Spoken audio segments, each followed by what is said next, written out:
I Viborg ligger Mercantec. Det er en teknisk skole, hvor du blandt andet kan uddanne dig til mekaniker, tømrer eller som kok. Det kan du gøre inden for den gren, der hedder Hotel- og Restaurantskolen.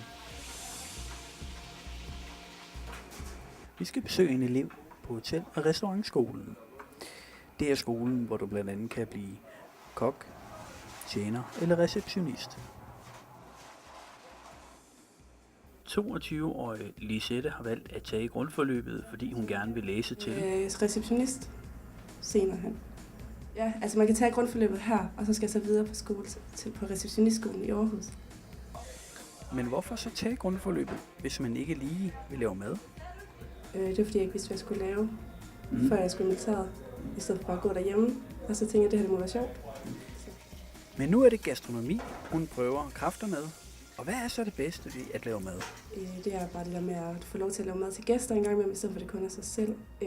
At vi får lov til at være med til nogle arrangementer. Her i næste uge har vi til gala heroppe, og så har vi haft direktørens 50-års fødselsdag, hvor vi også har lavet fin middag og sådan nogle ting. Ja. Det er rigtig, rigtig sjovt, synes jeg, i stedet for bare at stå her. Men hvordan er fællesskabet så på skolen?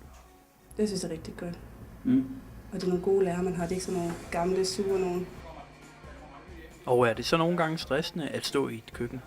Ja, det er det. Ja. Man skal have maden parat hele tiden, og det er på klokkeslæde. Og hvis Lisette skulle give et råd til dem, der overvejer grundforløbet mad til mennesker, så er det? Først at starte i selvbøssen heroppe, fordi det er bare sådan noget på prøve i 10-15 uger, hvor man bare går sådan lidt og slapper lidt af, og så egentlig kun har hygiejne. Så det synes jeg, det er det smarteste først.